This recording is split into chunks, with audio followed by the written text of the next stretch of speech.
Hey guys, welcome back to Wrestle News 365. Hope everyone is doing very, very well. As always, we have a ton of news stories to get into today, talking about the world of All Elite Wrestling. So let's get into today's AEW news, and let's talk about this Forbes article, this Forbes report, talking about Tony Khan, talking about All Elite Wrestling, talking about AEW's profitability, because it's certainly been a talking point on social media over the course of the last 24 hours or so. Now, if you're not aware, AEW President, CEO, General Manager, and Head of Creative, yes, you've got to go get all of those titles in there, Tony Khan and his company were just profiled by Forbes for their daily cover feature. Now, the piece, done by Forbes Wealth team writer Hank Tucker, includes a photo shoot with Khan and several wrestlers, which was obviously done before Hikaru Shida dropped the AEW World Women's Championship to Britt Baker at Double or Nothing, and before Darby Allin dropped the TNT Championship to Miro. You can see, obviously, the continuity issues in that picture, but that's the world of pro wrestling, unfortunately. Now, Tony Khan had a load of things to comment in this article, as he would. He was the centerpiece of it. So we're going to talk about all of these quotes, and we're going to talk about the whole profit situation, because I've got a ton of stuff to say about that. So, Khan commented about obviously competing with WWE. WWE is the industry leader in that section, maybe not in terms of product, but certainly in terms of revenue, size, stature, etc. This is what Khan had to say, quotes, "I don't want to be the next blank wrestling company of the past, fill in the blank." He said, "We love wrestling of the past, wrestling of the present, and wrestling of the future. That's what gives us a great chance to retain and gain audience share." Now, Khan also stated that he's not worried about WWE. He would rather recreate the heyday of WCW versus WWE Monday Night Wars and have a chokehold on pro wrestling like McMahon had for 20 years.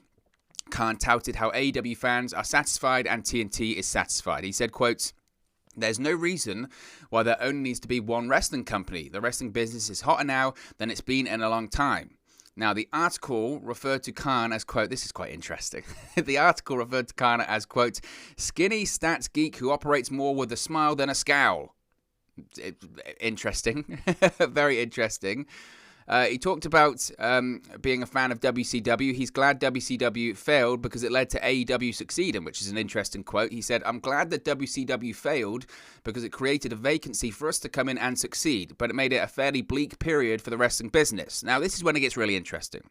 When it's talking about the investment from his father, Shahid Khan, when it's talking about their profitability after being around for what? 2 years. They started in 2019, so I mean, technically, if you want to count 3 years of operation, but 2 years. It talks about profitability, investments from his father, all this kind of stuff. This is where really a lot of people have been talking. So it was noted that Khan started with AEW with a major investment from his father, billionaire Shahid Khan, which was reportedly to be up to $100 million. The first 3 months of AEW Dynamite airing on TNT were successful enough to secure a 4-year, $175 million deal with Warner Media. Tony said his father encouraged his passion for pro wrestling, even if he didn't quite understand it.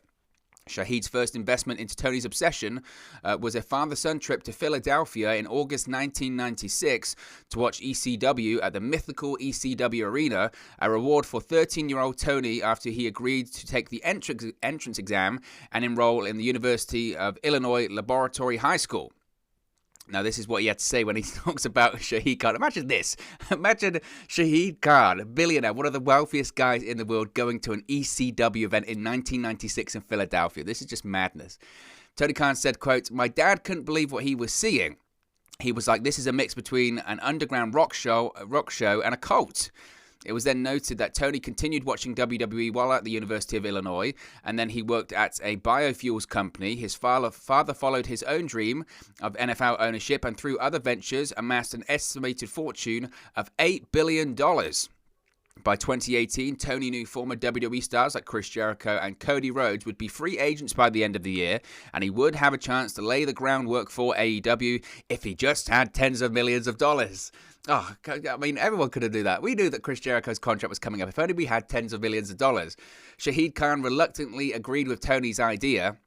Shahid told Forbes he did not think AEW was a good idea at first, but he knew he was leaving Tony and his sister a lot of money and felt like they should blow some of that money whilst he was still alive. This is what Shahid said. This is just, I mean, I don't want to turn it into like, wealthy versus non-wealthy, but just how the other half live. It's just, this is so like, I guess foreign to me, and it might be for you watching it, I don't know, but it just seems crazy, doesn't it, when he goes, "I absolutely did not think this was a good idea. But I told Tony, look, when I'm dead and gone, I'm going to leave you and your sister a lot of money. Why don't you blow some of that while I'm alive? I mean, talk about the... I so wish I was being part of that reality. How great is that? I'm gonna leave you a load of money. I don't think it's gonna work, but I'll give you the money anyway. The issue, obviously, I see with that, and just frankly, this entire article, is that the people that don't like AEW, the people that don't like Tony Khan, the people that think he's a money mark, people think that he's an idiot, and people think that he's a nerd or a stats guy or whatever. They don't like the in-ring product of AEW. They don't like, for whatever reason, another company succeeding that isn't WWE. For whatever reason, people don't like AEW. I mean, there are certainly things to criticize, but you know what I mean. Those people that just are vehemently against it, they will look at things like this in this article, and that will be straight into their bank of rights.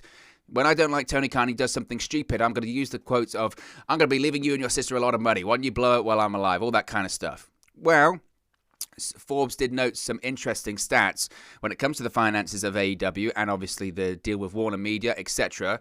Forbes noted that $43.75 million AEW received from TNT in 2020 made up the largest share of its revenue. Khan said he expects AEW's wrestling division to be profitable this year as pay-per-view numbers are growing along with ticket sales, plus revenue from their new TV deal with Warner Media for Rampage, which is set to premiere in August. It was also revealed that AEW's 8-figure investment into a video game development, obviously they've got several video games, but I think they mean the one that's going to be on the PS5, etc., will keep the company in the red and not profitable for now. So that's the thing that people really focused in on. They really focused in on that. Forget that the beginning of that paragraph says that Tony Khan is saying we're going to be profitable this year because we're launching a new show. We've got a new TV deal. We're going to be going back to touring, so we're going to have ticket sales. We've done our best pay-per-views we've ever done. 2 of the best pay-per-views that they've ever done. Well, the 2 best pay-per-views they've ever done in terms of revenue, in terms of Revolution and Double or Nothing. That's the 2 highest and most sold pay-per-views that AEW has ever done, plus ticket sales, plus a new show, plus other licensing deals that are sure to come coming out of the pandemic. They will be profitable this year, but people aren't focusing on that. Instead, they're focusing on the last bit there, the last few words in that paragraph, the company in the red and not profitable for now. And people went crazy. People went crazy. The real detractors went absolutely nuts over this. See, AEW, they're going away. They're just WCW in the red. AEW in the mud. I saw that so much. AEW in the mud. Oh, you can't make any money. Tony Khan, he got an investment of $100 million from his father, and he's already blown it. They're already in the mud. Stupid Tony Khan. Stupid AEW. WWE forever. Yes, they're going away. And it's like, first of all, agendas. What an agenda. 2, read the article. So many times we see this on social media. They see the headline and they just go off. They just go off into this rant, this rave, or whatever reality that they're living in, this fictional reality that they're living in, because they just see the headline and they go, great, they're going away. I don't like AEW. See, I was right. My prejudice against another pro wrestling company was justified because they're going out of business. And it's like, 1, read the article, and 2, they're going to be profitable later this year. You've got the president of the company telling you that. Furthermore, they are profitable. The only reason they're in the red is because they said there's an 8-figure investment into a video game. 8-figure investment. If it wasn't for investing in that video game, they would be profitable right now. Do you know how unbelievable that is? They have been around since 2019. 2019, they've been around for 2 years at this point. Any company, any startup business, if you've ever done any form of a business school, a business course, if you study business when you're at secondary school, high school, whatever you want to call it, any form of business, if you've tried to launch your own business, if you've tried to do whatever, they will tell you, do not expect to be profitable in the first couple of years. Maybe the first 5 years, you will operate at a loss for maybe the first 5, maybe even longer than that. Because that's how business works. You have to put all of this money into growing your business, into staff, into product, into advertising, marketing, supply chain, whatever. In the case of Tony Khan, production, talent, the list can go on and on and on. And the fact that they would be profitable if it wasn't for an investment in a video game is astounding. Absolutely astounding. And I'm not an AEW stan. I'm not an AEW mark. I'm not a shill for All Elite Wrestling or anything like that. I'm just saying it how I see it. And having a company in its second year, let alone a pro wrestling company. Remember, pro wrestling bleeds money. They spoke about ECW. They spoke about WCW. How many pro wrestling companies do we see go under, or do we see go bankrupt or disappear over the course of our lifetime, or over the time you've been a pro wrestling fan. Even in the last few years alone, we've seen companies go out of business. Why? Because pro wrestling ultimately, a lot of the time, isn't that profitable. There isn't a ton of money to be made. And it's a very thin line they have to walk. And the fact that Tony Khan in 2 years has a profitable company, the only reason that it's in the red is because of a video game investment, that's astounding. That is, I mean, it's something to be celebrated. Furthermore, as I mentioned, they're in the red now, but as the article says, later on this year, they won't be because they're selling tickets. They've got more pay-per-views. They've got a new TV deal. They've got a new show, which means more advertising, more revenue. You know, again, these people that have these agendas, read the article. Read the article before you start going on and saying that AEW in the mud. Because the only person in the mud is you when you say those comments. You really show yourself to be an idiot. So it's just, I find it absolutely staggering. So it's obviously that the article alone is great publicity for AEW, great publicity. And again, I know it just gives people ammunition to hate on AEW because they don't like them for whatever reason, and I just can't wrap my head around it. Sometimes when you're on social media, you see things, you just have to shake your head. Most of the time, genuinely, I'm getting to a point where I feel like people just do it because they know it's not true. You know what I mean? I guess they are trolls, but those people that they say these things because they know they'll get a reaction, or they say these things because they can't believe them, because if they believe them, then that's really scary. So I thought it was an excellent article. I thought it had a lot of interesting information. When it comes to the video game situation, look, I'm not a gamer. Last pro wrestling game I played was probably like WWE 12 or something like that. I grew up on, the SmackDowns, SmackDown 2, Know Your Role, SmackDown, Shut Your Mouth, Here Comes the Pain, SmackDown versus Raw. That was my era in terms of pro wrestling games. So I haven't played many over the years. But one would suggest if AEW is willing to make an 8-figure investment into their video game, they're taking it pretty seriously. And they obviously think, look, if we can do a good game, we can make a lot of money. WWE certainly, over the course of the last few years, has been heavily criticized for their games, which have been terrible. Again, I haven't played them, but just looking at some of the graphics. I mean, the last one they did, that WWE 2K19, whatever it was it 2K20, whatever it was, got absolutely just ridiculed. I mean, it was in the top 10 worst games of the year list.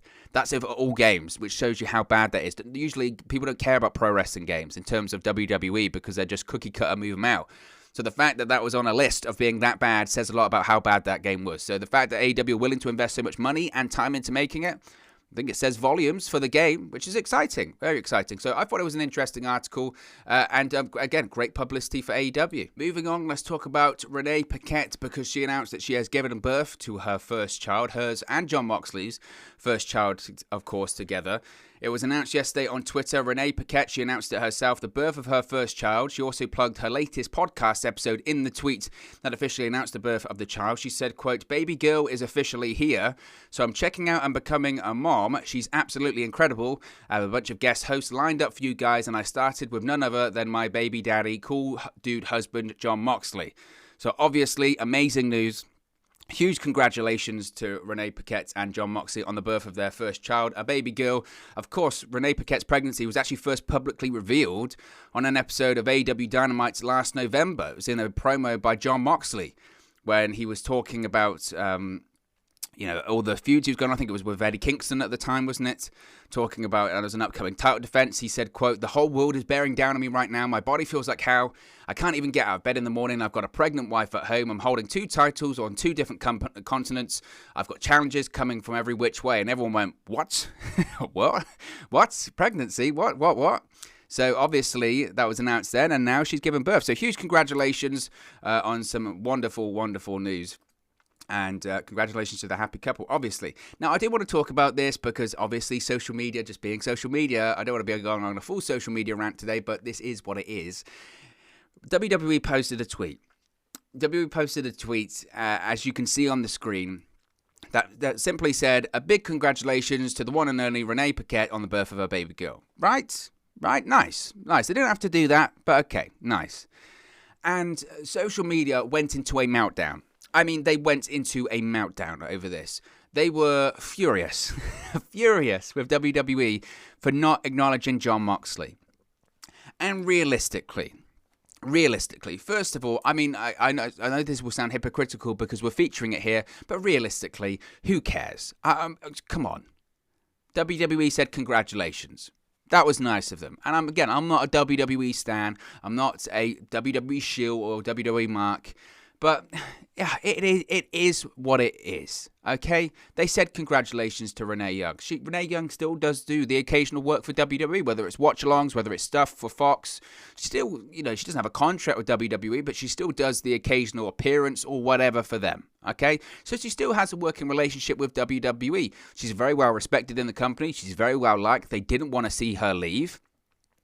And they said congratulations. That was nice of them. But so many people, I can't believe you didn't mention Jon Moxley. Oh, I can't believe you didn't put in Dean Ambrose. Oh, I can't believe you put in there. Oh, come on. And yes, is it petty? Yeah, I suppose so. They could have put congratulations to Renee Young and Jon Moxley on the birth of their baby girl. They could have done that. But they didn't, okay? It doesn't work for them. And I just... is it petty? Well, maybe. I can understand. But people lost their minds. Just be happy with it, okay? They said congratulations. They're trying to be nice. This is a situation where WWE, they just can't win. They just can't win. Because if they put no tweet out, what do they get? Backlash. I can't believe you didn't congratulate Renee Young. I can't believe you didn't do that. How dare you? How dare you? They put a tweet out congratulating Renee Young. I can't believe you didn't put in Jon Moxley. I can't believe you didn't put in Jon Moxley, Dean Ambrose. How dare you? They put a tweet out saying Renee Young, Jon Moxley. They go, I can't believe they said that. AEW wrestler. Oh, I can't believe they said that. Promoting the competition. Oh, Forbidden Door, Jon Moxley. They can't win. They just can't win. And that's the problem sometimes with social media is you just can't win. You just can't win about any of it. So look, it was a nice sentiment from WWE. And people that got really upset by this, it's not the point. Renee Young had a child with Jon Moxley. They've welcomed their baby girl. That's it, okay? Find other things to be upset about, please. Speaking of Jon Moxley and his daughter, this was a bit of a weird one, to be honest. I get a bit creeped out by this, to be honest. So, as I mentioned, they welcomed their daughter yesterday, which is called Nora, by the way. She's called Nora. And as I mentioned in the tweet when she announced that she had given birth, Renee Paquette, she announced that there was going to be some guest hosts for a podcast, one being her husband, Jon Moxley. Now, during the podcast, he was doing a bit of a Q&A session, and a fan asked Moxley if he'll champion his daughter becoming a second-generation wrestler. Now, first of all, obviously when he recorded this, I can't imagine that the daughter had actually been born yet, but Renee Young essentially was fit to burst, I would assume. But, I mean, the baby's like a day old, 2 days old, and already the questions of, do you want her to become a wrestler then? She just got here. She just got here. She can do whatever she wants. You're still worrying about diapers and all that kind of stuff. Is she going to be a wrestler? Dude, some fans, honestly. I'd be like, I don't even know if I'd want to answer it. I'd be like, oh, I haven't really thought about it, to be honest. Anyway, this is what Jon Moxley had to say about it. He said, quote, if she was really passionate about it, then yeah, go for it. If not, if it were just a playing around thing, then go play around with it.